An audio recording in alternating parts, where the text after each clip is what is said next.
unfortunately. Good morning, afternoon, evening, everybody. This is Carrie Getz. Welcome to another edition of our podcast, Careers for Women, Trades, and Vets and Data Centers, and of course, everybody else. Today, we're lucky enough to have Mr. Garry Connolly here, who is a good friend I've known for, way too long, probably. That dates us all. But Garry, why don't you introduce yourself and tell everybody what you do? Oh, thank you so much, Carrie. I age now based on whether you came into the industry as a floppy disk, a CD-ROM, or if you're a real oldie, you were in the punch card days. So we should age ourselves over media. Punch card days for sure. Well, there you go. So thank you so much. Thank you so much. We can carbon date us through our media. Thank you so much for having me on your show. It's great. It's fantastic. I'm here in Dublin, and I'm not as warm as you are in wonderful Florida. So, what do I do? What a great question that is. What I do actually now is effectively find problems within the community to see, can I actually use the term of co-opetition to help solve some of the challenges? Because like all industries, particularly young industries, it's a bit like music. Every generation thinks they've invented it. When in reality, there's only 12 notes. You play them in different order and maybe a different tempo. So what I'm trying to do now, and particularly with hosts in Ireland, is that we're trying to find the companies that are prepared to just put their egos on the shelf, put their own balance sheets on the shelf, come to a common level of understanding of challenges, like perception challenges, like talent challenges, like can we come together and maybe help the pollinators and use the platform that we've created in Hosts in Ireland to get those people to work together in a collaborative way. And what I'm certainly finding and keeping me interested is the whole sense of achievement when you find something of common purpose and you achieve it together. Wow, it's a buzz, a real buzz. Yeah, it is. And you've hit on a few of the problems. So let's talk a little bit about Ireland. Obviously, is going to be a tad bit different than the U.S. A little bit smaller, a little different accent. But 13% of my my bloodline calls themselves Irish Americans. So we're not actually human. We must be rabbits, because that's 40 million, is it, in America? Something like that. Yeah. Well, I'm from Irish descent too, so there you go. Nobody's ever from British descent, though. Have you learned that? Well, I have a philosophy on that. After the War of Independence, right? You're being rounded up, and the Brits have been kicked out, and the guy's rounding up, and he's going around, and he's saying, "Where are you from?" They're hardly going to say they're from Wrexham or London when they're meant to be going home on the boat. So I'd say there were a few fellas saying, "I'm from Ireland." Could be. You wouldn't know. So yes, you're right. We're digital infrastructure, data, Ireland. Without boring your listeners, when people ask me, how do you become a 1.8 gigawatt cluster, which is effectively of a 6.5 gigawatt grid, as a percentage is probably the biggest in the planet. I know there are other geographic locations that are bigger than that, but as a percentage of the overall, it's quite a challenge. And really, it started 50 years ago when the likes of IBM and DEC and Wang and Siemens Nixdorf and all these other guys started to globalize. And they were looking for a beachhead or somewhere to work from. So they put down their roots in the 60s and 70s. They were replaced by the likes of Oracle, Dell, Gateway 2000, the PC era.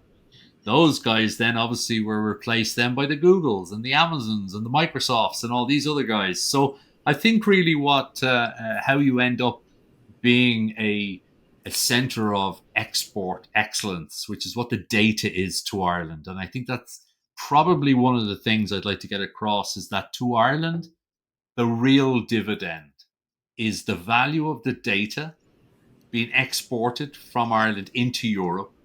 And of late, which is just a wonderful, wonderful thing for me to observe, is we're exporting the skills and services of the Irish companies that have built Intel and built Pfizer and built Amazon and Google all over Europe. And we joked, of course, about the emigration of the Irish over the last 100 years or so, but we genuinely used to just export people, and they never came back. Now what we're finding is with this earned respect and trust by the platform owners to work with them internationally, we're exporting people's expertise, and they're coming home. They're coming home, which is just extraordinary and a wonderful thing to see. And I guess that's the dividend, isn't it? Because a lot of people, and we may talk about it here, is what's the value of data centers to a geography? Well, actually, it's different in every geography you go to. Because if you don't have any other industry there, zero, and you've got a lot of renewable energy, then it's a great thing to use that renewable energy locally. If you then have proximity to a lot of people that need a lot of data quickly, then turn it off and see what happens to your smart city. In Ireland, we have always been seeing the value of the data, whether it's on a floppy disk, all jokes aside, Microsoft Word and SuperCalc and all these other wonderful things that we used to call a data center 40 years ago. And that's been the evolution. And the thing that really right now is giving me most pleasure is to see that the 22, the 23, the 24-year-old trainee working with an Irish company in Copenhagen, in Oslo, in Warsaw, but not moving away, coming back home then after 6 months, which is a totally different vibe. And they have their learned experience of travel, plus with a trade, plus with a few quid in their pocket, which is always good because they spend it local. Yeah, I think that's one part of the industry that people don't realize. The travel, if you do want to travel and see the world, this is a great industry for that. You can certainly do that if you go to work for the right company. Got, I don't know, 4 million miles under my belt doing projects all over the planet. I wouldn't have been able to see any of those places without this industry. But I do also think as people travel, they see the value in their own countries. And I think it's important to have that bit of reflection as you travel. And what you learn is that if you stay in one place, it becomes an echo chamber. When you travel, you may hear different accents and you may hear different words being used, but a lot of the global challenges are the same. Young people want more houses. Young people want, more say. It's the same challenges. And when you travel, when you spend some time, you get better early in your career perspective, context.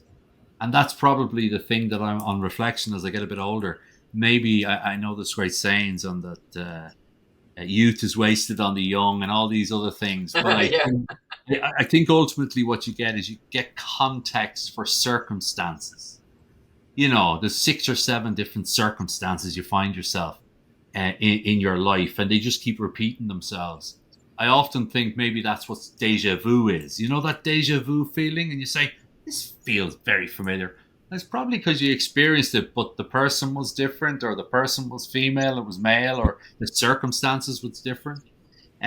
So yeah, I think that's one of the things that's giving me most pleasure at the moment is seeing that we're not just exporting bits, but we're exporting people that can come back. And of course, aren't they the guys then that enthuse the next generation to say, guess what?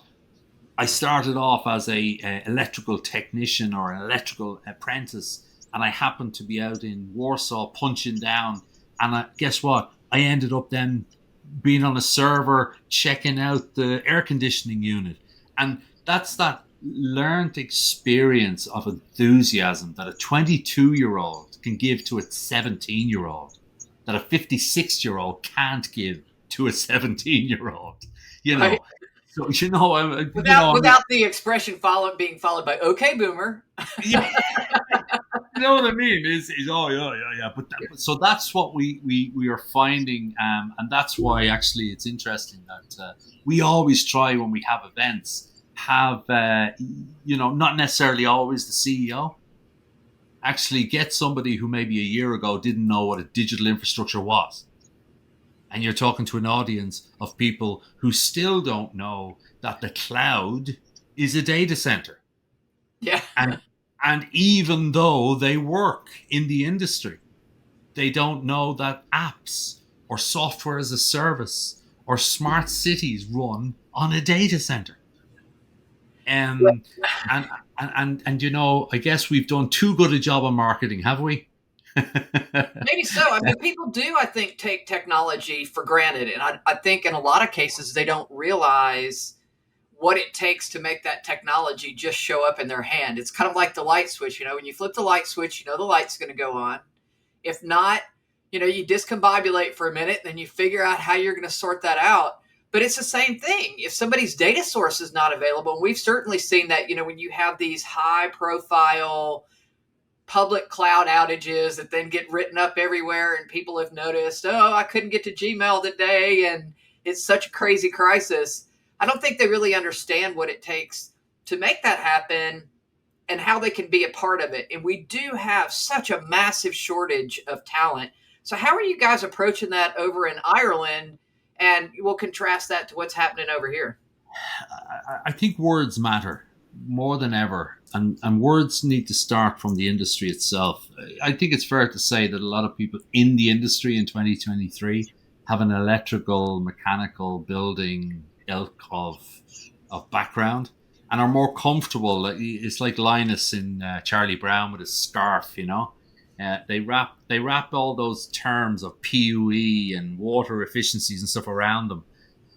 The centers, what we're trying to do a lot of is the centers are the what. The data is the why.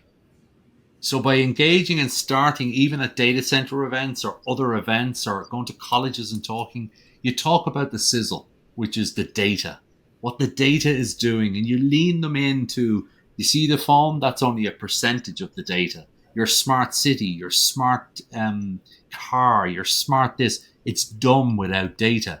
And suddenly you get them in that whole sort of data. Oh yeah.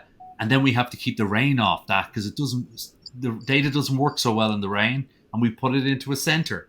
And it's capturing the imagination of what the data can do. And then they want to be in that industry. Whereas if you start with, well, we've got electricity coming in and we build with concrete and we put up palisade fences to protect and we then get a PUE and we get that. There's certain people just aren't turned on by engineering.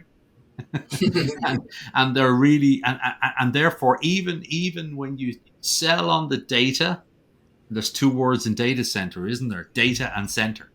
And we start in these discussions. And I think though, that's great. Let's call that our marketing for now. The biggest challenge you have is that talent right now, whatever age, because of the internet, because of search engines, because of all that, they know where opportunities are. They, I know this right to you and I, but we just didn't. We nearly trusted people to tell us that was a good job because we sort of didn't know any better in a way. Yeah. Well, yeah. I mean, everybody our age went through some kind of an apprenticeship program in the data center industry because it didn't exist. And we invented it as we went. And then that model has removed, new and improved. It's been changed. It's a very cyclical industry. Stuff that went out 10 years ago is back again today with a vengeance, but in a different form. And it is very cyclical. But I think, you talk about the data and whether it's in a center or not. I think that because there's been such an emphasis on coding, a lot of people assume that you have to write code to work in this industry or that you have to be an engineer to work in this industry. And it couldn't be farther from the truth. And I'm really excited about some of these apprenticeship programs that are coming up because there's more than one pathway to learn. You take some kid that's had a horrible time in high school, they might rather gouge your eyes out with a spoon than go to college, or maybe they have to raise brothers and sisters because of family illness, or there's a million other reasons, but that doesn't mean that they don't deserve a good paying job. And maybe they just learn in a slightly different way. And I think all of those, if you really talk about diversity and you throw out, let me stick a label on you, the real diversity is through our life experiences and how we're all different. And I think when you bring people in that have that different mentality and they think of things in different ways, that's where the innovation comes in. Yeah, I think you're spot on. You're spot on. Plus, we have 30 years of anecdotal evidence to your point that 30 years ago, again, I speak for Ireland, you could have been the first person in your family ever to go to university. It was a huge badge of honor. Your family would have a parade on a Sunday when you got your graduation. You were the first. Now people are saying, oh, I'm not that type of learner. I'm more of a learner of educate and then show me, educate and show me. So what we've seen locally is even accountants, legal, and all the other, a lot of the professional industries now have, I guess you would call it a hybrid between a traineeship and an apprenticeship. And therefore, if you have, and because every one of those types of trades have different levels of where you can go to, and now what we're finding is that it's no longer a, I won't say a bad word, but a second rate role to a career by saying you're an apprentice. Because back in the day, it was you were electrical apprentice, or you were a mechanical apprentice, or you were a jointer, or whatever. Now we're having these programs where it's right across the board, and it just actually is better because it now reflects your point, diversity of how people learn. We may all end up the same spot, and there are certain people who need those 4 years to go to college just to grow up. And there Yeah. are others that, yeah, just grow up and find yourself and do all. There are others that just are ginging to earn a few quid, and also ginging just to get out there. And of course, they do day release and block release and all this. And I think it's a much better blended opportunities that our CAO in Ireland, as you call it, the Central Applications Forms. It used to be all just for university and college and technical colleges. Now, as part of that application, so everybody is apprenticeships. So now there's no longer, only college people go to the CIO application. There's none of that. It's all one. What route do you want to take? It's early days, but again, what it needs is exemplars of success. And then once you have exemplars of success, you bring the 22-year-old back again and say, "This is how I started, and it suited me great." You know, and that's what you want, isn't it? You want to bring those that are only one step removed, maybe, to instill, because they understand a different language, bro. Exactly. They speak a different language sometimes too. Of course, they would say the same for us. To be fair, that goes to. You're spot on. You're spot on. I have to ask my 14-year-old often. I listen to some songs that she may like on the radio, and I say, "Okay, what did that person actually just say?" Yeah. but I think that the first thing is to identify that it is. We all thought we invented that music note back in the day, and it's just their formation of it. So, yeah. So I think the more I listen and talk to people in North Virginia and was recently in Hawaii and stuff like that, it's all the same challenges. Trying to personalize an industry that traditionally would have been more of an engineering bias. Um, and ultimately open it up and personalize it that you can be anything, come from anywhere. We need risk assessors. We need land acquisition people. We need people that can do spreadsheets for value of assets. I often think, and I use it as an example, and maybe I can ask you if you see the parallels. The industry has grown probably one of the quickest industry as an asset class. 15 years since the iPhone was invented really was the absolute um, acceleration. But there are other industries similar-ish that took longer, such as hotels. You know, back in the 60s, before transport of airplane transport, there was boutique hotels, right? They were like the telly houses of the data centers. And as The it grew, Airbnbs of today. yeah, exactly. But when you look at that, you had the small boutique hotels, then you had the big flags. Now you have the big flags, and they ended up now where you've OpCo, PropCo, ManCo, all the different, and that's where the data center industry will go to. That's how Yeah. it'll evolve. Well, I mean, the data center industry itself has evolved. It used to be that companies just had a data center in their office building, And then they argued over whether that was a real data center or just a computer room. Yeah, exactly. Yeah, yeah, yeah. And then when the colos came about, it turned into this massive industry, whether that's cloud or people move into the cloud, move into somebody else's data center, or still build their own. Certainly all of those are in play. And with edge, now we're seeing devices that are basically data centers that pop up out on a light pole somewhere. So it's definitely evolved. And I think the amount of positions, I think we covered about 300 in the book, and that's not even remotely close to all of the positions between site selection all the way through to operations and applications. And it's a drop in the bucket. So, You're I so think right.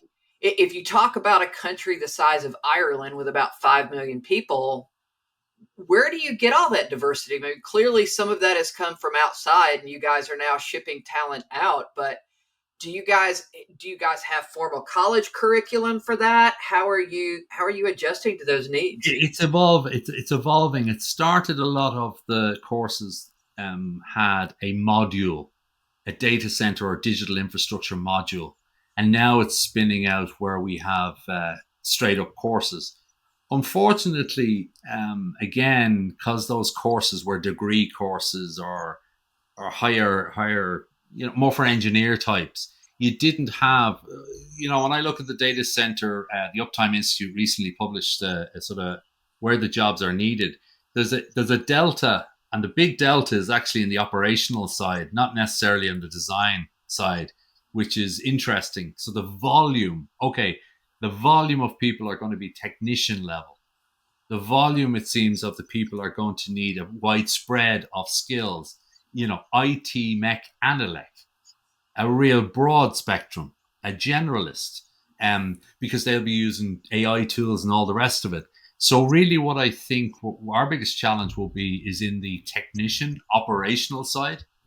And I think that if I looked at that Uptime Institute thing, that's where the big delta of engineers is going to be needed to happen. The stuff on the edge is really interesting because I'm hearing now, and this is what happens when you need to do something and you don't have a choice, is that the use of technology for on-site stuff with headgears and AR and VR, where they have, like in Ireland, we have tier one help desks for technicians that are in Loughla or Warsaw or Milan. And those guys there are learning apprentices or trainees.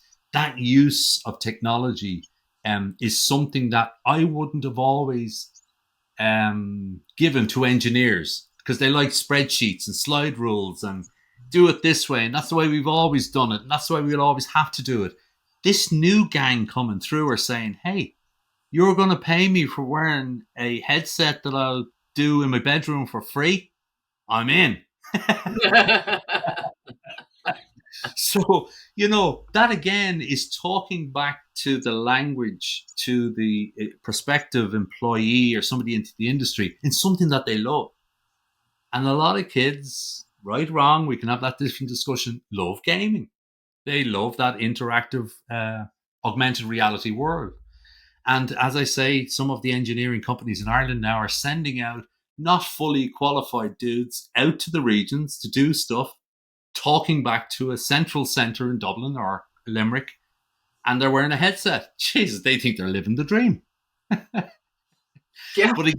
But again, those examples. So we get videos of that, and we show here's an engineer working in Warsaw for a digital infrastructure, and he's wearing a headset, and he's 19, and you show that to a room full of 17-year-olds. I'm in. Right.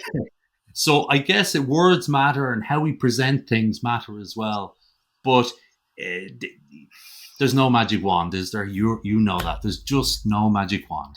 Yeah, I think a lot of it's just getting the word out that the industry exists. It's like when you go to a wall switch, we talked about this earlier, you flip the wall switch on, the light comes on. People don't realize what all goes behind the electrical distribution to make sure that it gets to said switch. I mean, the closest I think I've ever heard somebody come is my daughter when she was little. She asked me when you turn the switch off, if that light was just waiting in the wall all sad because it couldn't come out and shine. But And you other than said, that, yeah. And you said, absolutely. Absolutely, because technically it is. And your husband said, absolutely not. Because you turn on the light too much, I got to pay for it. Money doesn't grow on trees. You leave that sad electron right where it wants to be. So we're right back to that diversity topic again, and the different ways of thinking about things, right? So let's shift gears a little bit, because this one is really fun, and I think it's super important, and I love that you started this. And let's talk about DCs for Bs. Oh, thank you so much for asking. Tell everybody a little bit about it, because this is part of that. We talk about all these different careers in data centers. Sustainability is becoming a really, really big one. Renewable energy and things we can do with energy. And this dovetails into DC for Bs. And so, tell us about it. So let's go back to the start for a second. So what was it? Pre-COVID. So 2019, my youngest daughter came in and she did a big David Attenborough on me. She said, Dad, do you know that we're the first generation to really know the enormity of the biodiversity problem, and possibly the last to make a huge difference? So once I got my head around my 9-year-old telling me this, I said, and she said, look, what are you doing? And I spoke to her a lot about sort of the different science-based targets that some of our partners have, and, buying an electric car and doing a few bits like that. And she said, no, what are you actually physically doing? Action. And it just got me thinking. It just got me thinking. And I said, you know what? Hosting our nothing yet. And it got me thinking. And I said, do you know what? The whole essence of Hosting Ireland, when we started, it was the power of the collective, success through collaboration, a co-opetition. So effectively, I just said to, the first thing I did was I went to the National Biodiversity Centre here in Ireland, which I think is the most important thing we ever did, because we let science be our North Star. Science be our North Star. We decided that, something, if we're going to make a difference, let's not have massive unintended negative consequences. And what better way to do that than actually go to people who have ologies in this stuff, who have targets in Ireland to have more biodiversity, etc. So we went to the National Biodiversity Data Centre, as it happens. That's what it's called. And of course, you know me, I was all about sort of, okay, here's what we're going to do. We're going to get all the cyclists in their Lycra, and we're going to put seeds in their pockets, and they're going to throw seeds as they go along the roads. And we're going to have these big things in the summer where we go hot air balloons and we throw seeds. And the lady just looked at me and says, I don't know what we're going to do, but we're not doing any of that. Right?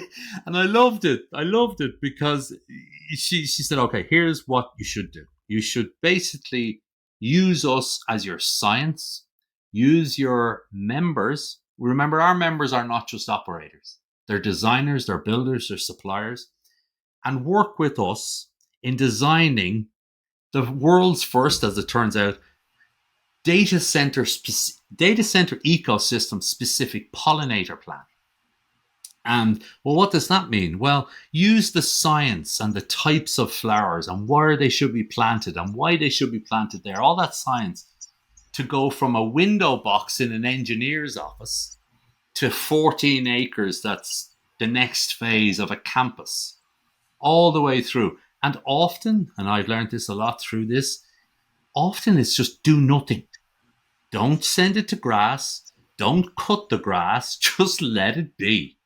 Let nature do its thing. It's a pretty good ecosystem.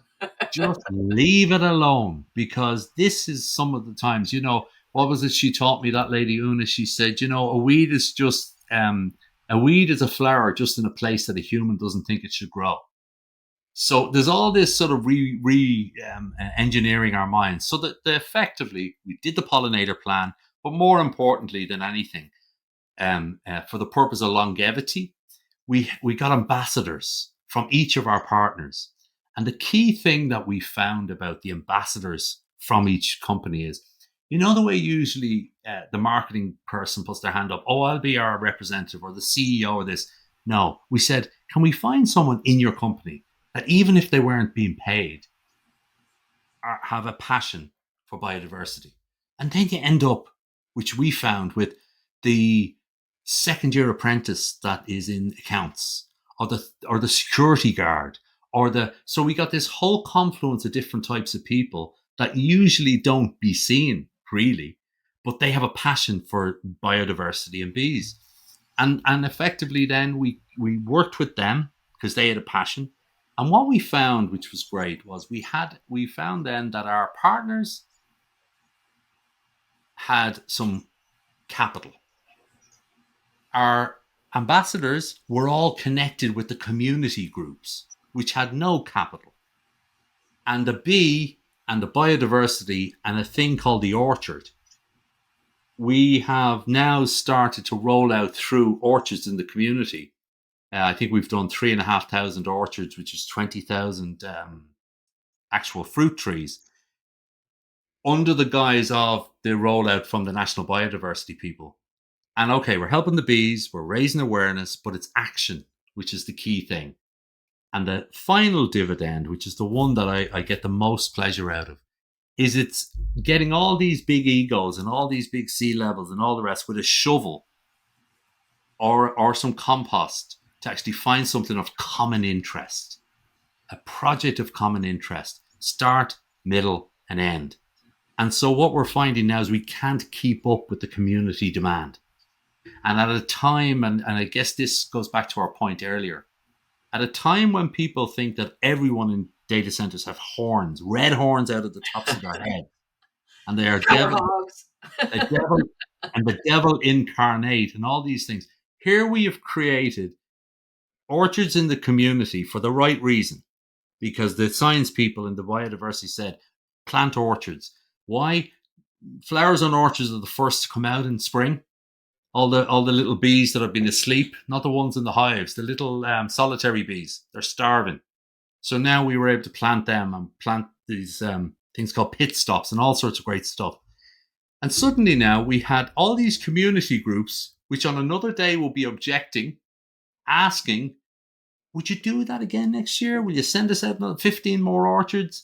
Now listen, it doesn't stop the extremists, but it just humanizes, personalizes people doing stuff with people via something that's in need of being helped.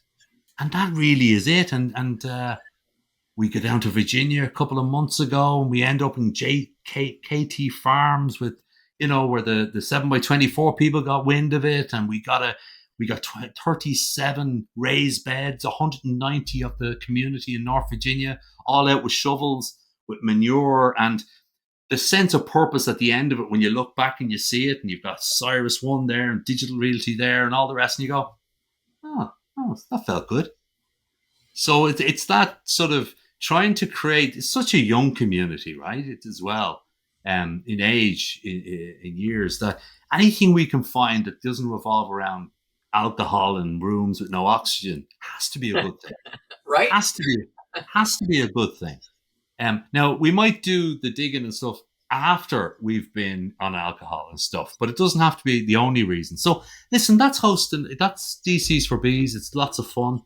It's ticking a few of the boxes that we all need to be ticking at the moment. Action-orientated change.